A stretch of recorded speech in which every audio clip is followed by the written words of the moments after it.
Good evening, ladies and gentlemen. Welcome to the Frontier Museum's continuing speaker series. Tonight's topic is early religion in Leavenworth. Our tonight's speaker is Dr. Raymond Powell. Dr. Powell is an assistant professor of humanities at Tulsa Community College. Dr. Powell grew up in Texas and graduated from Baylor University. He holds graduate degrees from the University College London and University of Virginia. His academic specialization is religious history as the trailing spouse of an Army civilian. Dr. Powell has lived in Germany for many years and now is called for Leavenworth home with his wife. Dr. Powell, take it away.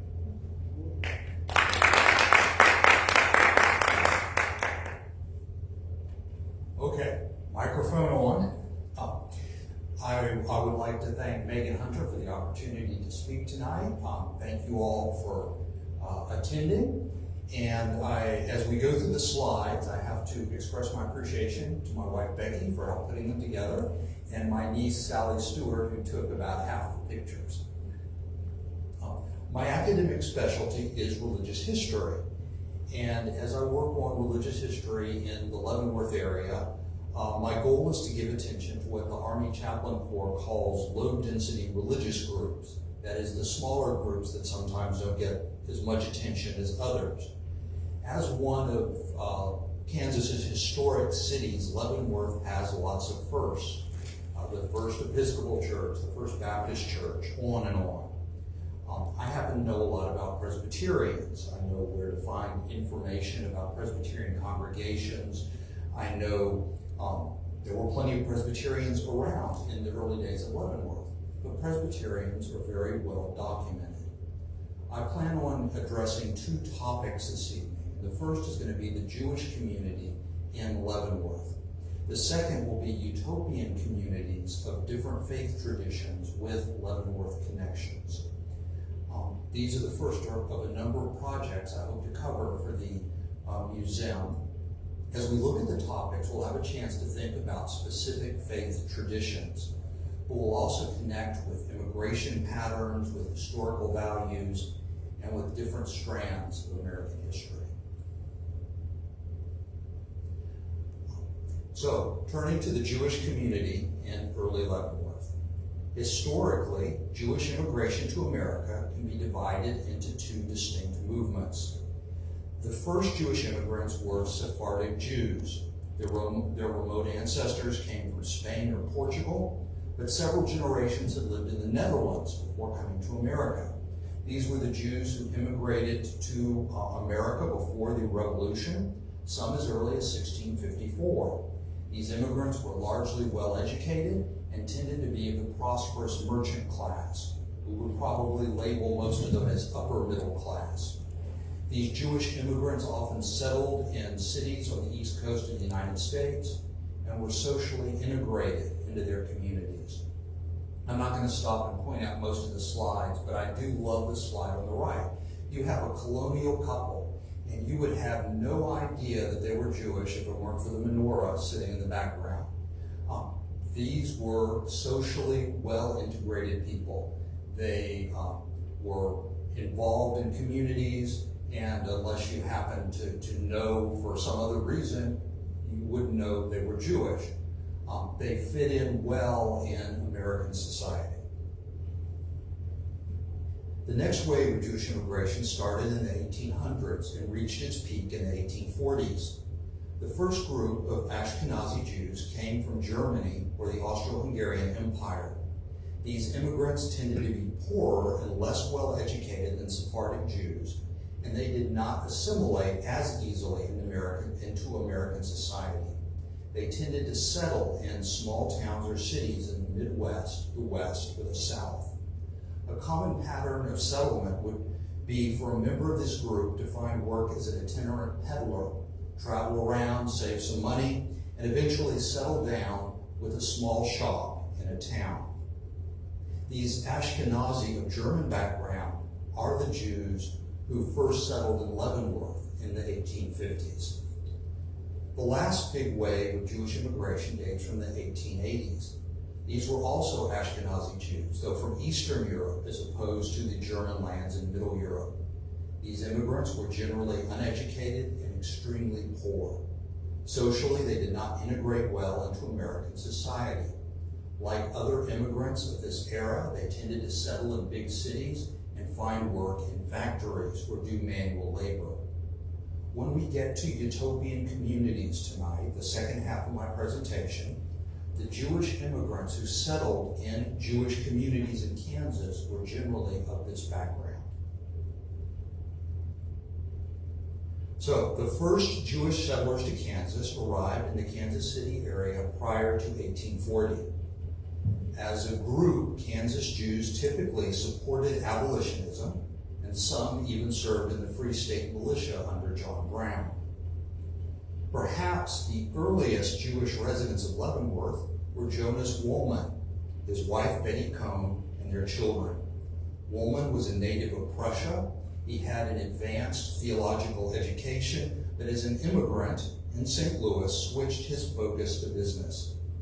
In St. Louis, he met and married Betty Cohn, an immigrant from the Czech Republic. As a new resident to Leavenworth, he opened a clothing store, which eventually became a general store. The Woolmans were ardent abolitionists. In 1855, Woolman was placed in protective custody after the Kickapoo Raiders destroyed an abolitionist paper that shared a building with the Woolman store. On several occasions, Woolman, Betty, and their infant daughter were detained by border ruffians. On other occasions, the family had to flee Leavenworth. Once, Betty was forced to escape the city with her daughter in a rowboat. Despite the pressure, the Woolmans continued to support abolitionism. When Abraham Lincoln visited Leavenworth in 1859, they sponsored dinner for the future president that was probably held in their own home, and Lincoln certainly visited the Woolman residence. Now, this is a talk about religion in early Leavenworth. Modern culture tends to privatize religion. Don't think for a moment that the Woolman's abolitionism wasn't to them an aspect of their religious faith. When we think about religion in the era, it wasn't just what people did in their churches or synagogues, but what their religious beliefs compelled them to do in public settings. So the Woolmans are the first Jewish family in Leavenworth that we know of. 5 more Jewish families arrived in 1854, and the first Jewish worship service was held in the Woolman house. At some point, the Woolman house would also serve as the location of the first Jewish wedding in Leavenworth and the town's first circumcision. By 1855, there was a large enough population to establish a minyan, the legal quorum for a synagogue service. The growing Jewish population of Leavenworth was soon buoyed by an influx of Jewish families from nearby Weston. Beginning in 1845, 6 or 7 Jewish families had settled there. A devastating fire in the business district in 1856 led most of the Jewish community to relocate to Leavenworth. As a result, many of Leavenworth's first business owners were Jewish. These businesses sold merchandise such as clothing, jewelry, dry goods. Others offered tailoring. Jews were elected to the Leavenworth City Council and were involved in civic and political organizations. From its informal beginnings, the Jewish community began to build structure to support Jewish life. A Jewish Cemetery Association was founded in 1857, a cemetery lot purchased 2 years later. Mount Zion Cemetery, also known as the Sons of Truth Cemetery, is the oldest Jewish cemetery in Kansas. One of the earliest tombstones in the cemetery identifies the birthplace of the deceased as Bohemia, a testimony to the origins of many of the original Jewish immigrants who settled in Leavenworth. Also, in 1859, a congregation was officially organized representing 45 Jewish families. The congregation originally rented a room on Delaware, then held regular services in a building at the northwest corner of 5th and Seneca. In 1866, the Leavenworth Jewish community constructed Temple B'nai Jeshurun, the first Jewish temple in Kansas. It was a wooden frame building located on the corner of 6th and Osage. Lieutenant Colonel Reuben N. Hirschfield, 1839 to 1922, may serve as a representative of many of the aspects of Jewish life in early Leavenworth. He was born in New York and married Sarah Samuels, an immigrant from England. Together, they had 2 children. In 1856, he established a wholesale and retail jewelry business, which eventually grew to be the largest in Kansas. He went on to serve as a member of the first Board of Regents for Kansas State University and was an active Mason. During October of 1864, he served as commander of the 7th Kansas State Militia when it was called to active service with the charge to protect Kansas City from the Confederate forces of General Sterling Price.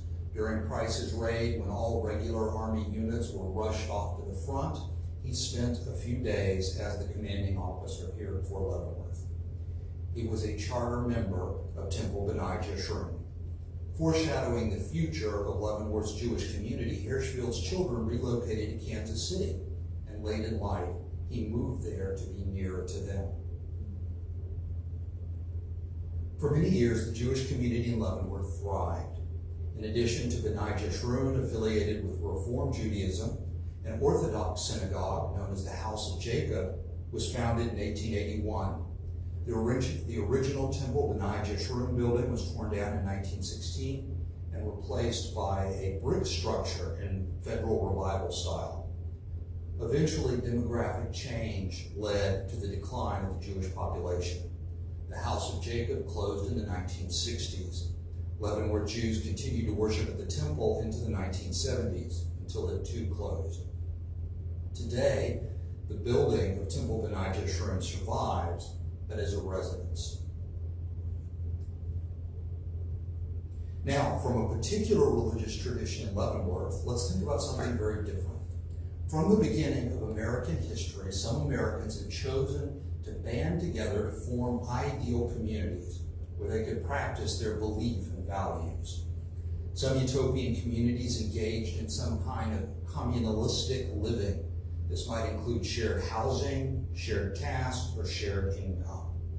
The ideas and values that motivated these types of communities varied widely. Some utopian communities were religious, some secular, some decidedly anti-religious.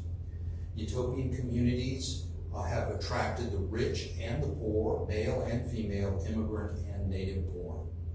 Some immigrants who were persecuted for their beliefs or lifestyles in their native countries came to America with the specific goal of creating a utopian community here. The most familiar example, an easy one, is provided by the Shakers, a religious group who established the earliest and most successful American utopian communities. Shakers insisted on a communal life in which everyone worked and in which all goods were shared. The Shakers also required pacifism and total abstinence from their members. The first Shakers arrived in America in 1774. They founded at least 25 villages as well as a number of smaller communities. Most of the remaining Shaker villages closed between the 1950s and the 1980s, though one Shaker community in Maine still survives. The Second Great Awakening in 1830, a significant Christian revival movement associated with the frontier, spurred the growth of a number of religious utopian communities. For instance, 2 Presbyterian ministers founded the city of Oberlin, Ohio in 1843 to create a community of devout Christians. Oberlin became a center of abolitionism in the next decade. The founders of the millennialist Oneida community in New York promoted both holiness and free love in their town and required communalistic life of all members. Many Americans today still use Oneida flatware. Although not connected with the Great Awakening, several immigrant utopian communities date from the same era. Swedish dissenters founded Bishop Hill, Illinois in 1840 as a place to practice their religion freely. In the same way, the Amana colonies in Iowa, founded in the 1850s, gave German pietists a chance to start again in America. Not all utopian communities were religious. Although most members had a background in Unitarianism or Transcendentalism, the founders of Brook Farm, Massachusetts, hoped to establish a model, secular, communalistic village in the 1840s in order to put into practice progressive ideas. Famous New Englanders such as Margaret Fuller, Nathaniel Alcorn and Henry David Thoreau were connected to the project and made it famous. Some utopian communities were actively anti-religious. German immigrants to Texas in the 1840s created short-lived utopian communities in which atheism was the founding principle. Danish socialists founded a community near Hays, Kansas. Harsh conditions led the community to dissolve almost as soon as it was founded. Kansas played host to a number of utopian communities in addition to the Danish colony. I want to speak about two of these communities tonight, both of which had connections to Leavenworth. The first community I want to address is the Quaker settlement at Springdale in Leavenworth County. The Society of Friends had been active in missionary work among the Shawnee in Kansas as early as 1833. One mission was established southwest of Westport Landing, where a Quaker school was open for Indian students, and where Quaker and Shawnee lived side by side. The Kansas-Nebraska Act opened Kansas to settlement in 1854. One of the draws for Quakers was familiarity with the Quaker mission station in the region. Another was the opportunity to support the Free State movement. Although pacifists, the Quakers were determined abolitionists. And like other settlers, many of the Friends who moved to Kansas looked for an opportunity to earn a living through farming. Springdale was situated on the western side of Big Stranger Creek on the Fort Riley Mail Road. In 1858, the Army constructed a covered wooden bridge across the creek, making the town site even more attractive. The first three Quaker settlers, William Coffin, Eli Wilson, and Benjamin Hyatt, were from Indiana, drawn particularly by their familiarity with the Shawnee mission.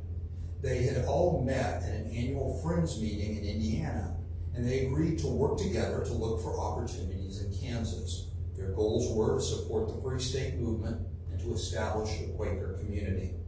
They scouted the area in 1854, went back to Indiana, sold their farms, and returned with their families the next year.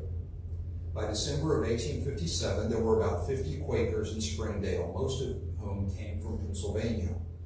Positive descriptions of their experience brought even more Quakers. By 1860, the Society of Friends also established communities in Cottonwood, near Emporia, and Spring Grove, near Osawatomie, as well as in other locations. There was at least one vegetarian community in Kansas that drew interest from some Quakers in the 1850s. These different Quaker communities were closely linked through friendship ties, family connections, and the larger support of the Society of Friends. They shared support, advice, and resources. From the beginning, the Springdale community had a religious mission. One of the town founders later recalled his uncle's words, "I can see from here a strong Quaker settlement and meeting. Right over yonder will be the Quaker meeting house. I can see them coming from every direction on Sunday to it, and then I can hear someone preaching." The first official Friends meeting on the site was held in February of 1856 in the cabin of Benjamin Hyatt.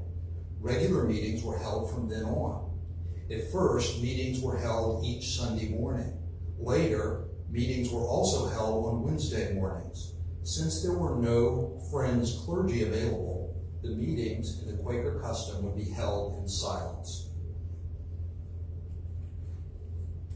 The first meeting house was a log cabin constructed in 1858 and was used both as a church and a school. The members chose to partition the building, so the men sat on one side of the divided sanctuary, women on the other. The cemetery was placed next to the meeting house. This same year, 1858, two itinerant English ministers, Robert and Sarah Lindsay, toured toured Quaker communities in Kansas, including visiting Springdale. Sarah Lindsay's diary continues to be an important source for Quaker history in Kansas. The Lindsays led worship in the new Springdale Meeting House with a congregation of about 40 people, but also held services outdoors, attended by both Quakers and non-Quakers. The original Springdale Meeting House was built in 1884 without a partition. the current Springdale Meeting House. I'm going to go back too, so you can see. Sorry, was not supposed to happen. Okay.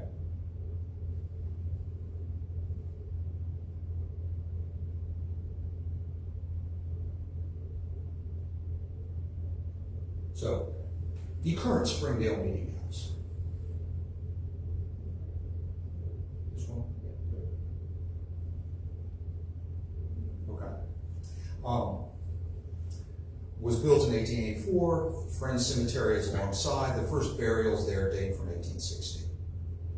What set the experience of Quakers in Springdale and other Friends settlements apart from others at the time was being caught in the violence of the era as pacifists.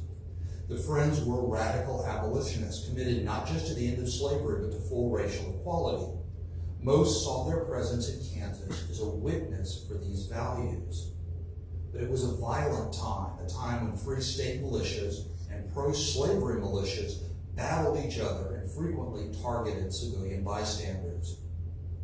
As pacifists, the Quakers in Springdale were sometimes forced to flee to the Shawnee Mission or across the border into Missouri to find safety. One of the original settlers of Springdale, William Coffin, related his experience in an article for the Kansas State Historical Society. He described how his uncle, a lapsed Quaker and a prominent member of the pro-slavery party, helped protect Springdale, first by calling on his associates to leave the community alone, but also by providing intelligence about danger. Coffin describes his own night of temptation when warned by a neighbor about the approach of raiders of the Jesse James type, intent on clearing out abolitionists. He locked himself, along with his wife Sarah and their 4 children, in his cabin and loaded his rifle, wrestling with religious convictions about nonviolence. Halfway through the night, he came to a decision, unloaded his rifle, prayed for protection, and went to bed. The next morning, he learned that there had been a pitched battle nearby, with 1 dead and several wounded, and that the defeated pro-slavery party had moved north. Coffin and his family fled to the Shawnee Mission, where they remained for 2 weeks, and where, when Coffin and his wife returned, their children would remain even longer. This was the experience of most Quakers in pre-Civil War border states. Abolitionism and nonviolence were not easy positions to reconcile in bleeding Kansas, but the Quakers clung to both values. I'll use William Coffin as a representative of the Springdale Friends community. Coffin was born in Wayne County, Indiana in 1925. His parents were devout Quakers, part of a colony of Friends who had settled in North Carolina a generation before. Coffin's parents, like many of their faith, were forced to leave North Carolina because of their opposition to slavery. Prior to being forced to leave, they had been active in the illegal practice of organizing Sunday schools for slaves. Coffin was particularly proud of the work of his uncle, Levi Coffin. A pro-slavery opponent once nicknamed Levi Coffin the president of the Underground Railroad, and he has been credited with helping free over 3,000 slaves. Coffin named his uncle as a significant influence on his own life and credited his uncle with encouraging Quaker settlement in Kansas. William Coffin ultimately left Springdale to return to Richmond, Indiana in the early 1860s because of Sarah's ill health. Coffin was active in the Society of Friends for the rest of his life, working with Civil War veterans and promoting education for former slaves and Indians. He died in California in 1925. Springdale ceased to be a Quaker community with the advent of Irish immigration after the Civil War. Although the Quakers and Catholics apparently coincided quite comfortably, the distinctive nature of the town was lost. In addition, the abolitionism that helped cement the community was no longer a significant factor. Springdale continued as a viable town until new railroads brought change. By about 1900, Springdale's population began to decline. The Quaker Meeting House was used by the Friends until 1916, at which time it became a community church. and it is still, at least occasionally, used for worship. Moving on from Springdale, I'd like to speak in general terms about Jewish utopian communities in Kansas. Instead of considering a specific community, I want to talk more broadly about these agricultural settlements, and I'll close by telling you how they were connected to Leavenworth. As I mentioned, in the early 1880s, many Ashkenazi Jews began to immigrate from Russian-controlled territories in Europe. These Jewish immigrants were generally uneducated and extremely poor.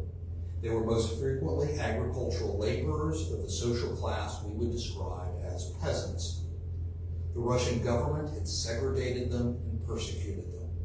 Like many immigrants, these Jewish newcomers initially settled in cities, but they faced challenges assimilating. In addition, their previous employment in agriculture made it harder for them to find work in urban settings. Farming seemed to provide a positive option to resettle these immigrants and provide them with meaningful employment. In 1882, a tract of land was secured in Wyandotte County with the goal of settling Jewish immigrants on farms there. The project was started in winter and was abandoned before the spring. Eventually, a total of 7 Jewish agricultural communities were established in western Kansas, the best known and most successful being the Beersheba community in Hodgman County. Within the communities, all the members cooperated in some common tasks, and some farming equipment was shared. Each community built its own synagogue.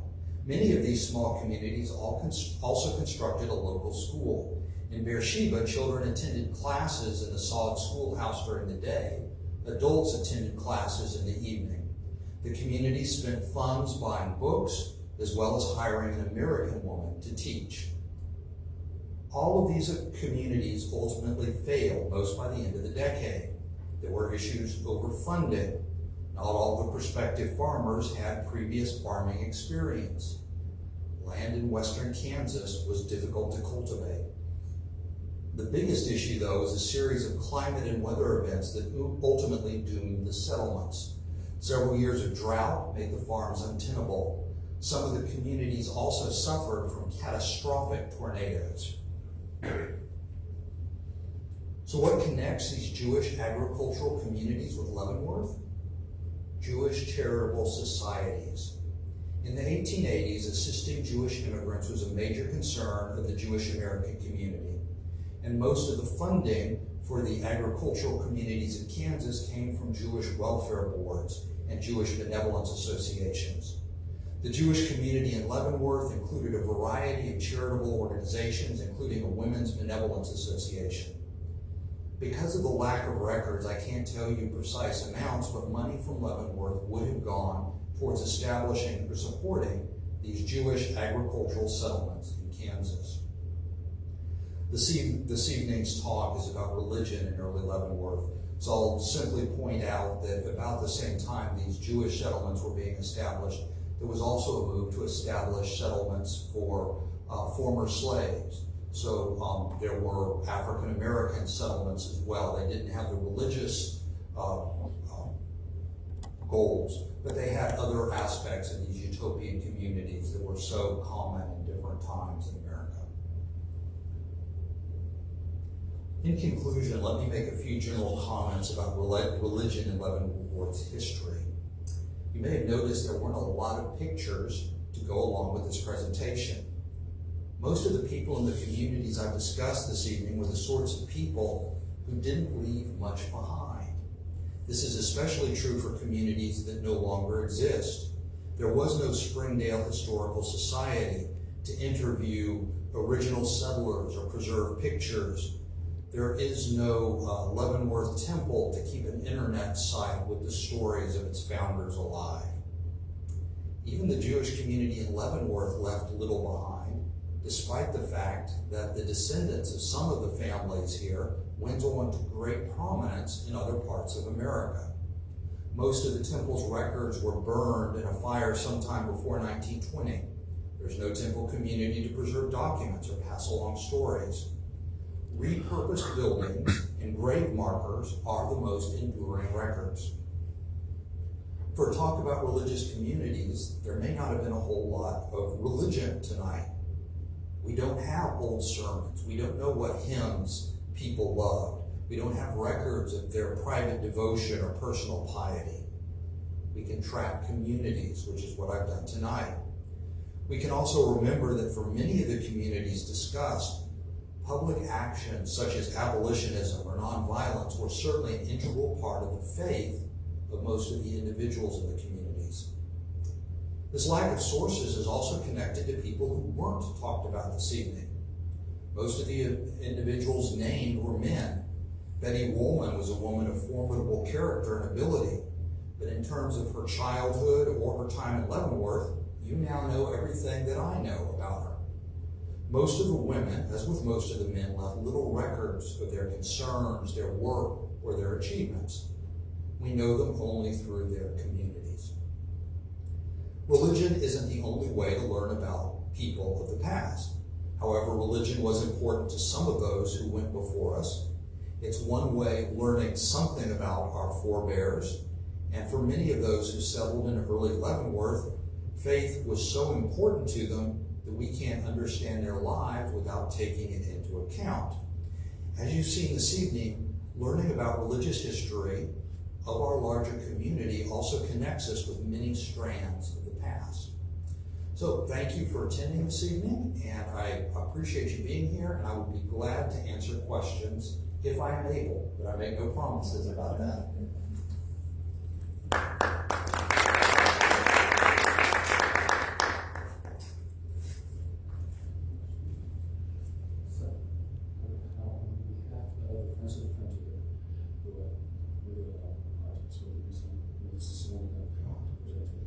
Thank you very much. All right, thank you. All right, any questions at all? Is there some sort of background for Ashkenazi word? I have to tell you, I know that there is a there's a meaning behind it, but I don't know what it is. But you generally Jewish immigration in America, you have the Sephardic, who are the first generation, and the Ashkenazi are the ones from Middle and Eastern Europe. And I'm sorry I can't pull up what the meaning is. But I'm just curious with an N-A-Z-I at the end, if there was some connection. I know that sounds that way, but it also could be a Hebrew. Yeah. And these are the people who are Yiddish speakers, so you get a combination of the two. And yeah, but a good point. And they were certainly called this long before, let's say, Nazis and things like that with those endings. Yes? But I think you said in the 60s is when the temple, the synagogues closed inside of Leavenworth. Yes. Did the Jewish community move away, or did it just... Yes, but at one time, there was, for the size of the community, a big percentage was Jewish, but many of them moved elsewhere. And as an example, I mentioned Hirschfield's family. He was a wealthy local merchant. His kids moved to Kansas City. The Woolman kids moved to Kansas City and then to New York. And so it was a case of kind of as Leavenworth lost some of its economic and social prominence, kids moved away, and that was true of the Jewish community. And so it's hard to believe in the 1960s there were not just one but two synagogues active in Leavenworth. And I know Becky has told me that one of her colleagues who's Jewish has to go to Lawrence to attend services because got to go an hour one way or another. So the Woolman Park named after? Would be, I assume. Yeah. I can't promise it. Since you brought up the Woolmans, the two interesting things, his, I think, great-great-grandchildren were H Block and R Block of H and R Block. And so he lived a long life and died, and then his widow moved to New York to be near where her children all had work, and she had, I think, 7 children.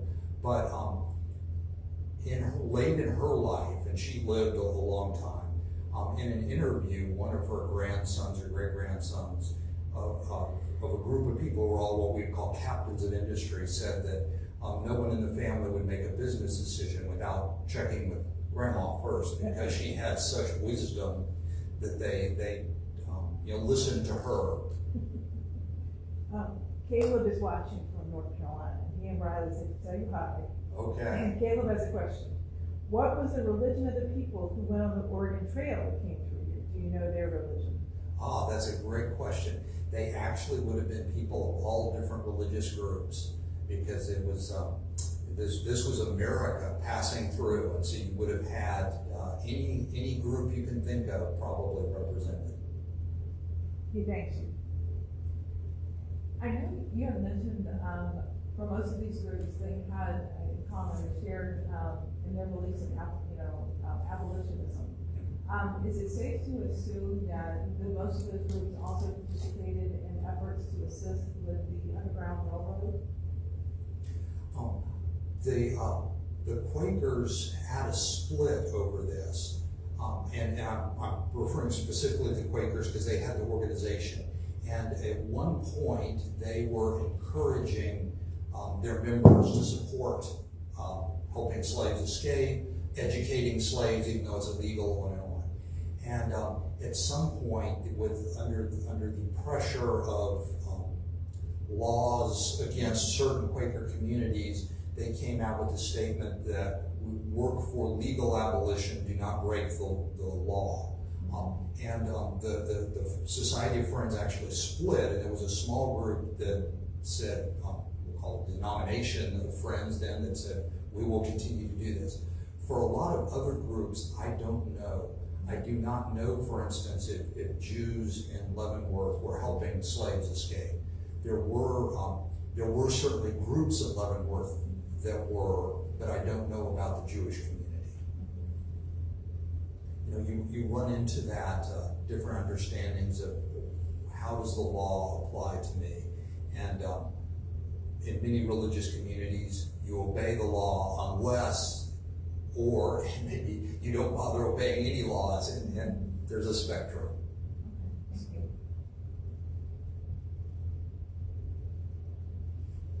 I do have one other question. You mentioned for one of the groups that they accepted some of the Native Americans from some of the local tribes, if you will, and assisted them, I guess, with different efforts and whatnot.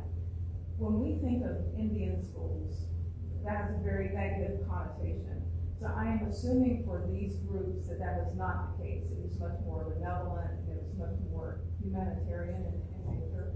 Well, I'll say, first of all, all the different American religious groups that you can think of had schools for Indians at this time. And so I know that the Quakers and the Baptists and the Methodists, all of them in this area. The Quakers had ideas about racial equality. So they truly lived, they set up towns in which Native Americans and Quakers lived side by side. The other part of it is, I will say that I think some of the charges against the Native American schools have been are not always fair and accurate. That it was, I think they were wrong in forcing education on the Native American children, but the people who did that were people who cared about those communities. They thought it was best. They may have been wrong, but they are it tends to be the abolitionists who also are going to be the people who are the temperance, and it's the progressives of the past who are in favor of this. And so I would imagine conditions vary from school to school. Just like, say, you have an abuser at a school today, that's not what the school is set up for, but some people gravitate to the school because it gives them opportunities.